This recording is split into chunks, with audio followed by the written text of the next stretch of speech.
O motivo pelo qual eu me interessei tanto em estudar e ouvir sobre o jogo do bicho e as milícias do Rio de Janeiro é culpa do Romário. E aí, povo, como é que vocês estão? É o seguinte, eu sou o Torugo e vamos explicar melhor essa história. Há mais ou menos um mês atrás, praticamente, a HBO Max começou a lançar o documentário do Romário. Romário, o cara que contava sobre a vida dele, falava muito de 94, do PSV, de Barcelona e tudo mais, e da vida pessoal dele. Assistir esse documentário foi muito interessante porque fazia bastante tempo que eu não assistia nenhum tipo de documentário, seja série, seja filme, seja podcast. E ao assistir e analisar como a narrativa foi montada, quais foram as informações que eles utilizaram, como eles entregaram e montaram a ordem cronológica dos fatos, eu voltei a me interessar muito por esse negocinho aí chamado documentário, porque trabalhando como editor de vídeo, basicamente eu tenho que pegar arquivos que eu não criei, que muitas vezes eu não tive muita conexão com a pesquisa, e transformar aquilo em alguma narrativa, em alguma história cativante que te carregue do início ao fim, que você esteja a fim de estar assistindo. Um documentário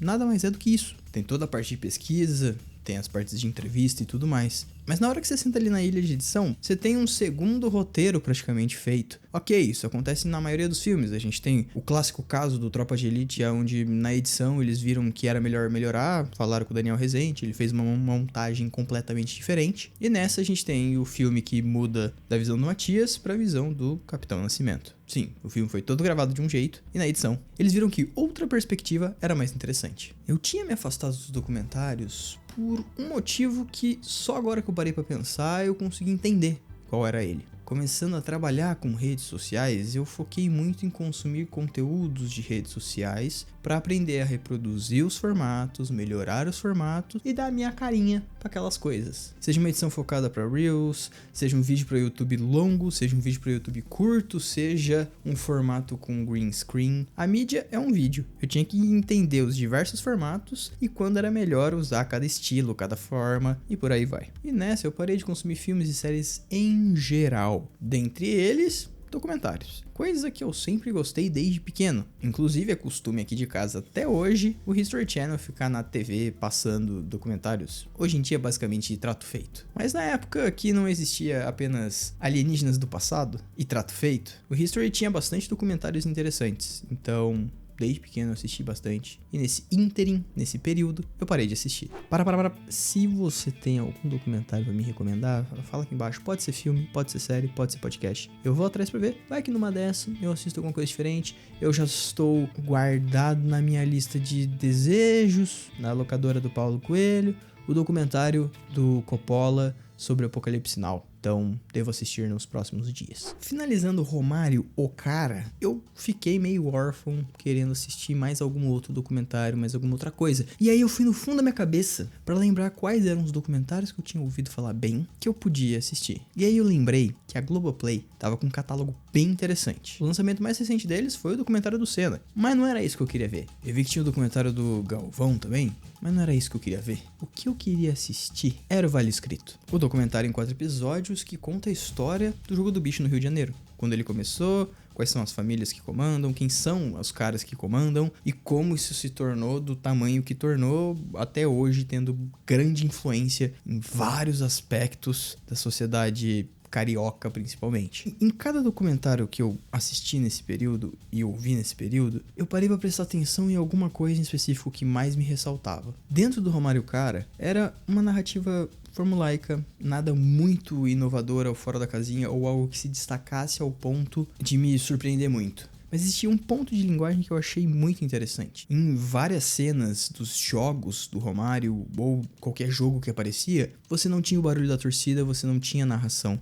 O que você tinha era os pequenos barulhos sendo exaltados. O pisar na grama, o bater na bola, a bola batendo na rede, o corpo dos jogadores se entrecostando nas marcações. E isso te deixava imerso de uma forma diferente. E eu gostei. Isso ficou no fundo da minha cabeça e talvez em algum trabalho eu vá utilizar. Da mesma forma que no Vale Escrito, uma coisa de narrativa me pegou. Eles vão entregando as informações, mas chega um momento que eles precisam explicar uma coisa que aconteceu na década de 60. E eles voltam pra explicar, te contextualizam e aí continuam a história. E você sabendo dessa informação, no próximo momento que chegar uma informação que você ainda não tem, você vai saber que eles vão voltar pra contar. Então é um gancho uma marcação que eu achei bem interessante. Se encerrando esse documentário, eu falei, putz, eu preciso ouvir alguma coisa de doc. Não necessariamente assistir, porque sentar pra assistir tá me consumindo muito tempo. E foi aí que eu lembrei que o Vale Escrito também tava em formato de áudio lá no Spotify e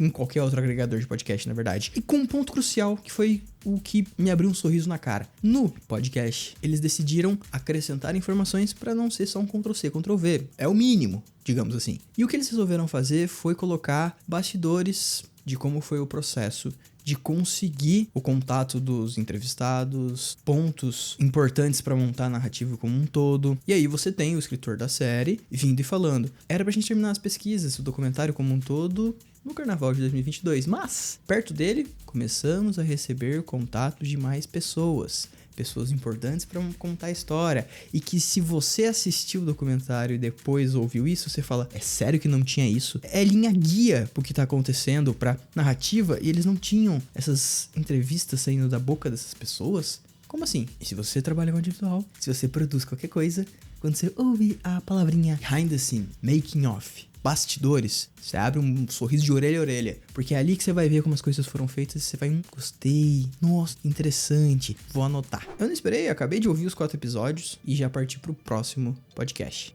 O podcast escolhido dessa vez foi o Pistoleiros, porque eu lembro que num Nerdcast lá atrás, o senhor Fernando Russo, conhecido como Tucano, falou que estava fazendo uma segunda faculdade no Jogo do Bicho do Rio de Janeiro. Foi um jeito jocoso de dizer que ele estava consumindo todos esses conteúdos que agora eu estava parando para ouvir também. E ele comentou sobre o Pistoleiros, que fala sobre os assassinos de aluguel do Rio de Janeiro e toda a teia de envolvimento com vários aspectos da sociedade. Vou colocar desse jeito. E o que mais me pegou na narrativa foi que a gente tem o Rafael, que é o jornalista, que é o cara, que é o narrador, que tá te apresentando todo o assunto. Só que a gente tem 3 personas do Rafael. A gente tem o narrador, que tá dentro da cabine, que tá te contando a história, que tá te levando pela mão pelo assunto, de forma formal, de forma polida. A gente tem um segundo narrador, Rafael, que é mais seu brother contando uma história, que dá uma gaguejada, tem umas falhas, umas gírias, e ele tá mesmo conversando com você. E o terceiro Rafael é o Rafael que tá com o seu celular andando e te contando que aquele ambiente que ele tá é um dos pontos cruciais de coisas importantes que aconteceram naquela história que ele tá te contando. E isso me pegou muito, como essa coisinha mínima deu uma cara diferente pro programa, deu uma certa intimidade que te coloca nos ambientes, entendeu? Esse aspecto eu achei muito legal